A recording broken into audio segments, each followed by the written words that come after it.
Namaskar. Hi, I'm Gargi and thank you all for watching my last video. Today I'm going to unmask and show the hypocrisy of the liberals in our country. Yes, I'll be discussing some current events only, which you all also know. But along with that, I'll give you some information based on intelligence report and intense research. I'll request you to listen to the end because I'll be sharing some interesting information with you. See, you all must be knowing that Umar Khalid, the JNU guy who raised slogans against India, that is Bharat Tere Tukde Honge, he has been arrested under UAPA charges. He has been accused of premeditated conspiracy hatched during the Northeast Delhi riots. Now, the Liberal Brigade in our country is up in arms. Can you believe that this Liberal Brigade is very strong? 200 academics and scholars, both nationally and internationally, have signed a statement in his support asking the government to free him. You may be knowing that a book, Delhi Riots 2020, written by Mrs. Monica Arora, who is a senior advocate, was to be published by Bloomsbury Publication. Now, just before the publication was to come out, Bloomsbury India told Monica Arora ji that they wanted to publish the book, but they have been put pressure by Bloomsbury UK and they cannot. This has never happened before. So the Liberal Brigade here, who are otherwise champions of free speech, jumped in joy because the publication of the book was stopped. But imagine how powerful this lobby is. And who are these people? One from the Grand Old Party, Swara Bhaskar from Bollywood. Now, interestingly, Swara Bhaskar has hardly done mention-worthy films in Bollywood, but she is always in news for her utterances. Anyway, the book will be published by an Indian publisher. Meanwhile, I managed to get a PDF copy of that book. I started reading it. So, I will share few information from that. A group of intellectuals and academicians went to Northeast Delhi from 29th February onwards, that is after the riots. And they spoke to several people. They did intense research and they made a report. This report was submitted to MOS Home. Now, this book is nothing but compilation of that report. And what does this book say? This book categorically states that what happened in Northeast Delhi between 23rd and 25th February is unprecedented in the writing history of India. It was a pre-planned systematic conspiracy and urban warfare, and it was engineered by radical Islamists and urban Maoists in tandem. See, this group of intellectuals and academics found many evidences to prove that this was a pre-planned warfare, in which PFI, Popular Front of India, seemed to have played a pivotal role, and they were supported by left-wing extremists. See, the radical Islamists were seen in the forefront of the protests and the riots, but the leftists provided the tactical support. Now, let's see some incidents that happened in India before that. So, there were some developments in our country, like the abrogation of Article 370, abolition of triple talaq, and the Ram Mandir judgment in the favor of the Hindus. This surely created some uneasiness among some in the Muslim community. Here I reiterate that some in the Muslim community, because I don't feel or I don't believe, I know many Muslims, not the entire Muslim community was feeling uneasy, no. But what these politically interested people did, they exploited the insecurities of these people. Yes. And then what happened on 11 December 2019? CAA was passed. And what was CAA? CAA simply awarded citizenship to religious minorities in the three Islamic neighboring countries of India, namely Pakistan, Afghanistan and Bangladesh. And those are Islamic countries, so Muslims are not minorities there. And please note down that minorities are persecuted there. As per a European Commission report, every day 3 minor girls are kidnapped in Pakistan and then they are converted into Islam. And the law of the country is such that they cannot get back to Hinduism. So these persecuted minorities had to be given citizenship in India under CAA. CAA had nothing to do with Indian Muslims. But the left seized this opportunity, and what they did? They exploited the fear of some Muslims, the fear that was brewing ever since the BJP came into power in 2019. So what they did is they created an absolutely fake narrative, and Muslims were radicalized over 2 months in the anti-CAA protests. Yes. Now I will tell you something. You'll be shocked to know that the strategy and the tactics used in Delhi riots is frequently used in Syria and Middle East, especially in Iraq on American forces. Yes, the Shaheen Bagh protest and the following Delhi riots was strategic phases in one plan. The Shaheen Bagh protest was used as a diversionary technique. Yes, you know, the women and children were used to spew venom against Hindus, against the government, against the security forces. So the entire media, the police force was concentrating there. Meanwhile, what was done was that rioting structures were identified and created in high-rise buildings on the other part of the building, on the other part of Delhi. See, this is the tactic, typical Maoist tactic, which is followed in the forests of central India, and it is called shout in the east and strike in the west. Means the Maoists create some movement at one place and then they strike at the other. It's a typical guerrilla warfare technique which was used. So from high rises, snipers were used, petrol bombs, acid bombs, stones, bricks were stored on high-rise buildings and they were hurled from there. We all know that Tahir Hussein's house was a riot factory, and that IB officer Ankit Sharma, he was not only kidnapped, he was brutally tortured and killed by Tahir Hussein's men. And it has been accused that PFI recruits fundamentalists and trains them for global terrorist organization ISIS in India. So my question is to all this liberal secular brigade. Why? Criticize the government, criticize Modi, you have your democratic right. But why are you supporting the rioters and terrorists?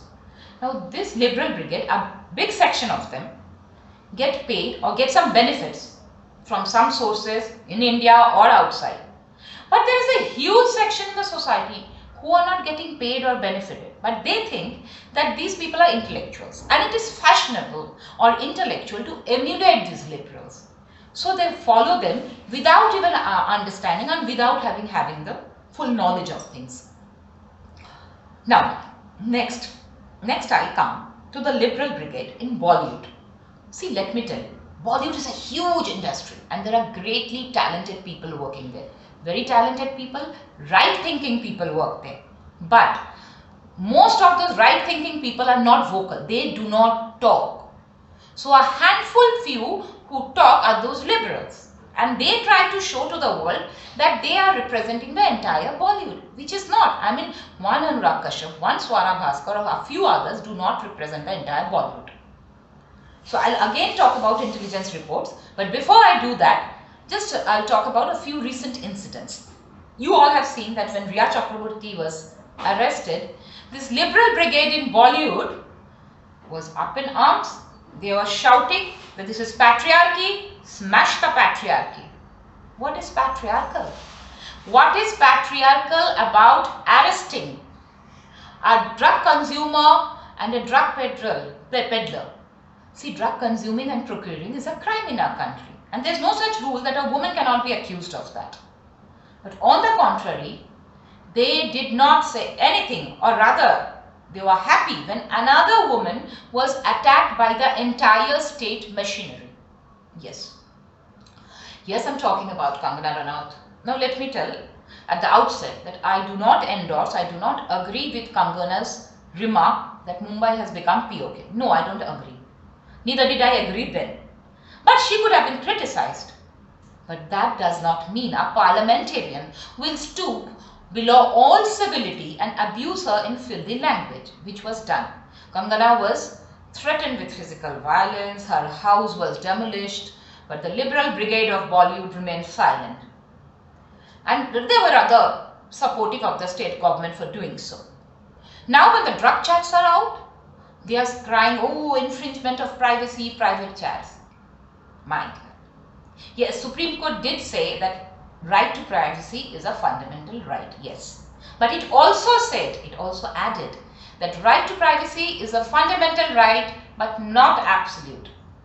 And when it comes to the sovereignty or integrity of the country, when it comes to a situation of terror, that you have to avert a terror incident, or a terror incident has occurred, or a crime has happened, the concerned designated authorities do have the right to snoop on and can do surveillance. Okay, so it is allowed.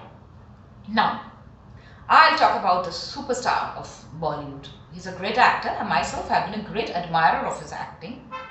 And he shows a very liberal, secular face, he tries to show. I'm talking about Mr. Amir Khan, who was recently in news for his Turkey visit. Now see, Mr. Amir Khan owes his entire career, his success and his everything to this country.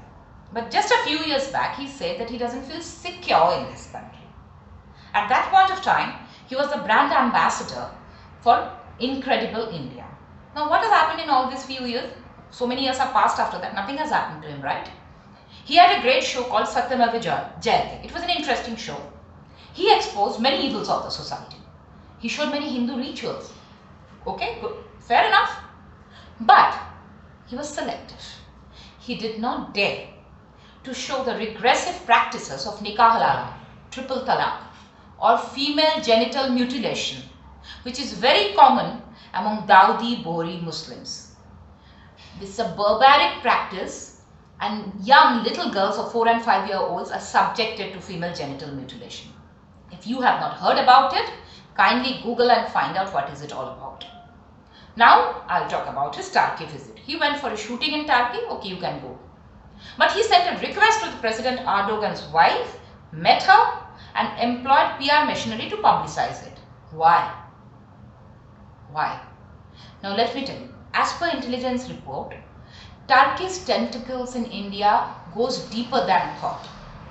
Yes, and Turkish embassy is accused of forging alliances with Indian NGOs. On that point, let me mention that Mr. Amir Khan also runs an NGO, it's called PANI. Now the Indian activists who serve Turkey's agenda are increasingly being sent to Turkey for exposure trips, and they are encouraged to speak against India. As per a recent Hindustan Times report, radical Islamist organizations in India are given support and funding by Turkish government in areas like Kerala and Kashmir. You know, this Turkey's attempt to expand its influence in the Islamic world can be seen in the backdrop of President Erdogan's continued tone of challenging Saudi Arabia's dominance in the Islamic world. Let's see what is the historical events or incidents happening in the Middle East. See, America is withdrawing from Middle East. So there is a leadership issue in Middle East. And Chinese ships pass through Middle East. China supports Turkey. And China, of course, wants that the leadership should go to Turkey and not Saudi Arabia. And now President Erdogan wants to project himself as the protector, or the global protector rather, of the Islamic world. And he's doing it by offering a conservative, reformed, Ottoman-style Turkey. And as a symbolic gesture, lately what he has done is, he has converted the Museum of Hagia Sophia into a mosque. Yes, and there are also intelligence report, you know, that Turkey's government is radicalizing Muslims here and recruiting fundamentalists. And how do they do that? They do that via 3 institutions: the Turkish state media, educational institutions and the NGOs. Turkish government offer very lucrative scholarships to Indian students, especially the Muslim and Kashmiri students in India. And the moment those students land in Turkey, they are taken over by the Pak proxies and they are radicalized there. Yes, there are organizations like Turkey Youth Foundation, then even Turkish Embassy and Turkish Airlines and all. And the Turkish Foreign Ministry, on the first anniversary of abrogation of 370, that is on 5th August 2020, criticized it. In the entire world, there are 3 countries, China, Pakistan and Turkey, who has criticized the abrogation of 370. And Turkey, yes, Turkey has become the hub, yes, hub of anti-India activity. And under whom? Under Erdogan. So why Mr. Amir Khan had to meet his wife? And Mr. Amir Khan, is Erdogan a very liberal person? Is Turkey a liberal secular country? No. The minorities in Turkey, the Yazidis and Kurds, are ill-treated. In fact, the Kurdish activists are tortured by Erdogan's men. And now, Mr. Amir Khan goes to Turkey, meets the president's wife. He could have just done that. Nobody would have known. But he employed a PR agency to publicize it. Why? Why, right? Because he wanted to send a message, a very clear message to a particular community in India, back home. So what do you say about that?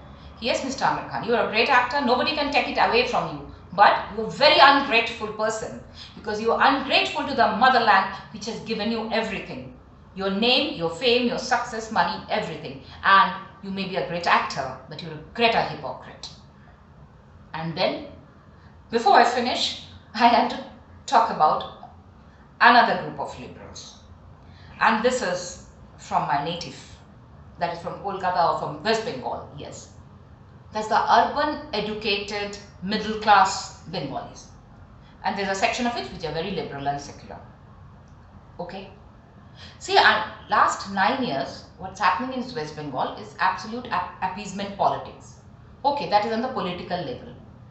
Okay, I'm not discussing West Bengal's politics here. But the thing is, my problem lies that what they're doing is they're corrupting the Bengali language for their political agenda. I'll tell you. In Bengali, the Bengali word for rainbow is Ramdhun. You all know that the Chief Minister of West Bengal is very allergic to the word Ram. So she has changed the word. She has given a new word in the textbooks and the new writings, Ramdhun. Where from has that word come? She has created. Now the word sky blue is called Akashi. Akashi means because Akash is sky, so that color of the sky, Akashi. But now it has been replaced by Asmani. Then the word water, in Bengali it is called Jol. It has been replaced by Pani. Taking a bath is Snan. It has been replaced. I was reading something a few days back. It's called Goshol. See, I have no problem with any other language. No. I respect all languages, be it Hindi, be it Urdu, be it Persian, be it Tamil, Telugu, Kannada, Marathi, Gujarati, anything. But I really have a problem when words from other language are taken and inserted in my language, and my language words are replaced by them. No, Bengali is a very rich literary language. It is the language of Rabindranath Tagore, Bankim Chandra and Sharat Chandra. You cannot do that. Nobody has the right to do that. And what are these Bengali liberals doing? They say, okay now, yaar, words hi hai to. What is the problem? No, there is a problem. Because it is necessary for an individual or a community to protect its ethnic, linguistic, cultural and religious identity. Because we all are, yes, you are and I am, we all are, because of all these factors. Our identity is because of that, and it is our duty to protect it and fight for it. Yes.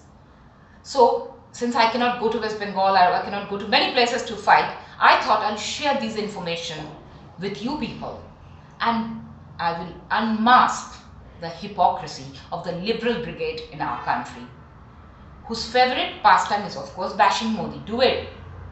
Criticize the government, criticize the party, it is your democratic right.